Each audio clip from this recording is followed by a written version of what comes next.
we ended up terminating the agreement primarily because we, they wanted more money, and we weren't in a position at that juncture to approve more money for the contract. Now, the CEQA and its implementing guidelines include it set forth a number of different ways that a local land use approving authority can go about preparing an EIR, including hiring a consultant to do it, doing it ourselves, letting the applicant do it. There are a number of different ways that the project can get done. We basically have adopted in the context of this project a hybrid approach, which involves, of course, using the work that Kaja did, which was fine work, and most of it was perfectly usable. The problem is that at the FEIR phase, the phase at which we're responding to comments on the DEIR, we needed to find a way to move the project forward. It was entirely legal under the guidelines for CEQA.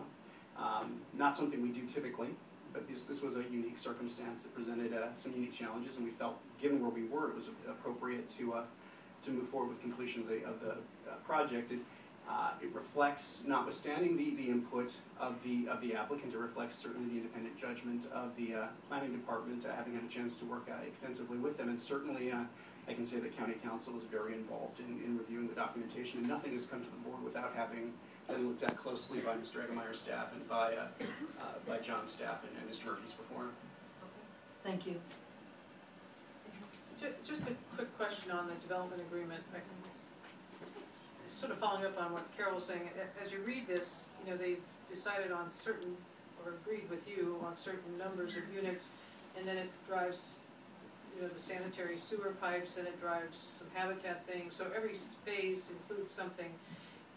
If we wanted to change it or make it not less than 8 units or something like that, we would give them the ability.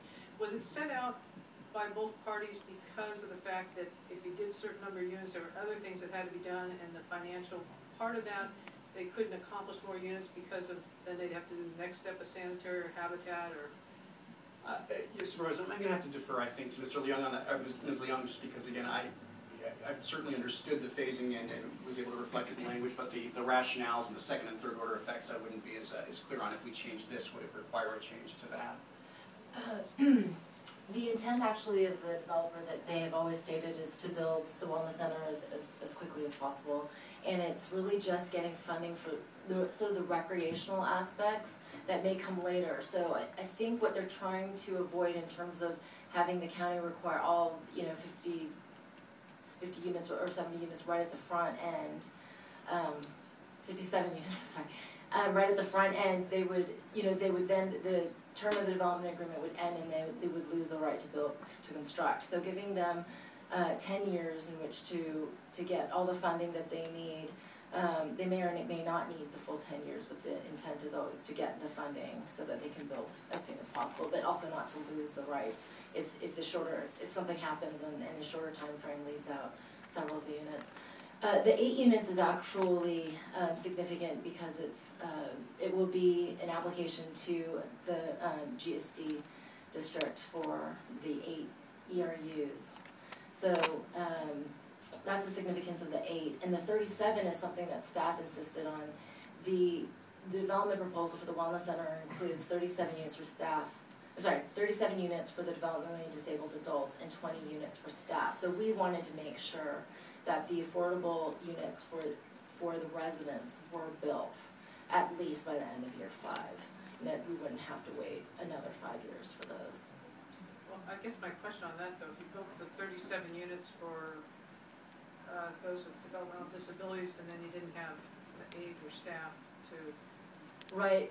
Well, the project envisions some doubling up because there's going to be 50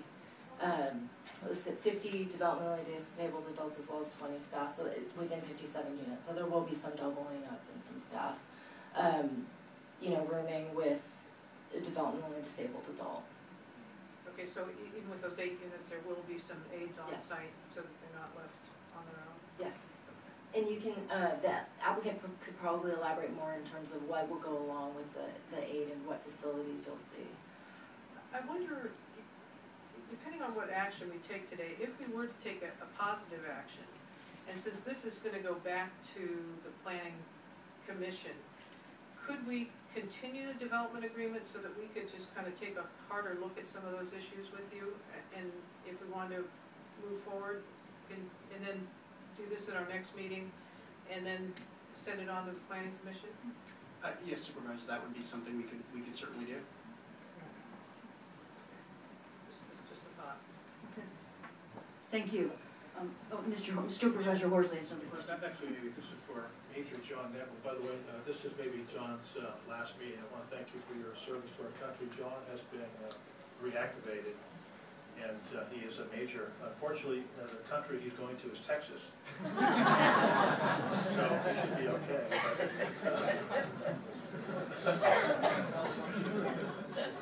But in any case, should we act favorably upon this?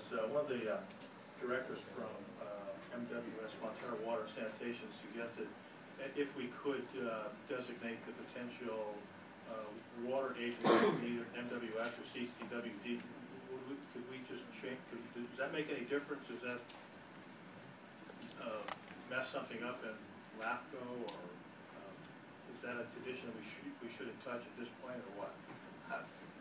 Well, I think at this juncture, Supervisor, the document and the analysis has been based on I think a correct understanding that it's Coastside County water. On the other hand, I don't think that anything that the board does would in any way impact any rights that Montana may have if it chooses to pursue them with respect to the project. Our take on the law is that it's Coastside County. On the other hand, it's always you know, having discussed this with Mr. Murphy over many years, it's never been our position that anything we do is with prejudice to anything that you know, Montana or Granada or any other district might assert as their right with respect to a project.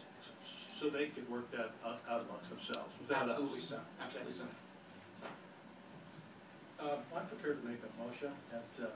I would make a motion to deny the appeals and uphold the decision of the Planning Commission to certify the environmental impact report and approve the following on project sites.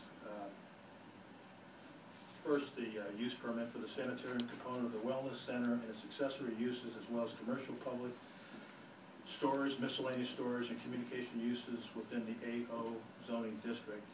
Do I have to keep on adding all the rest of the conditions? And second of all, the major subdivision to subdivide the northern parcel into 10 lots as described in alternative C of the EIR, and a minor subdivision to subdivide the southern parcel into 3 lots.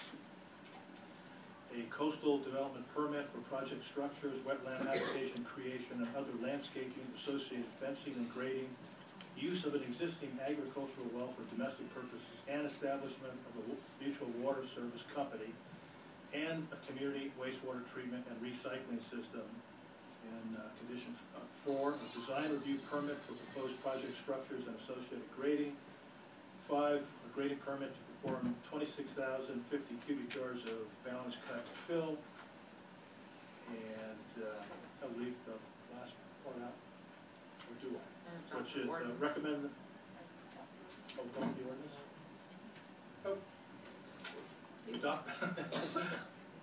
Adoption of an ordinance authorizing the development agreement with Big Wave LLC to develop a wellness center and office park. Oh. Is that it? Well, actually, I think it was recommended that maybe we not adopt the ordinance today. Yeah. Well, for the development agreement. I think that's right. That's the one piece of your motion that we're going to have to send back to the planning commission. And I want to make it clear that it doesn't preclude you from approving, if you're so inclined, the rest of the project. Yeah. I'll second A and D that we mentioned. As a point of clarification, just to make sure that we're correct, this morning I handed out this document about CEQA findings of fact. And if you could, there's findings associated with the staff report. They are in attachment A. I'll call that A1, which are fairly close to what you had made in your motion, and call this document I gave you this morning as A2. I would appreciate it. And then there was modified 3 conditions of approval also as part of our recommendation. Part of your motion, Supervisor Horsley? So what I have to add? Want to add the CEQA findings of fact. You know, I don't really do my paper, but you know, I'll borrow yours for a minute. And it is.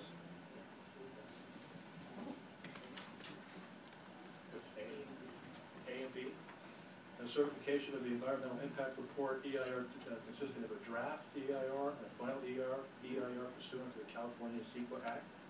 And B, and the CEQA finding of fact for 17 County, okay, for the Big Wave Center and Office Park project. And the modified conditions. And the modified conditions. Put forth today. That was. Put forth today. I'll second it. All right, we have a motion and a second. Would anybody like to make any comments, or are we ready to vote? I'm ready to vote. Okay, roll call please. Supervisor Jacobs Gibson. Aye. Supervisor Tissier. Aye. President Groom. Aye. Supervisor Horsley. Aye.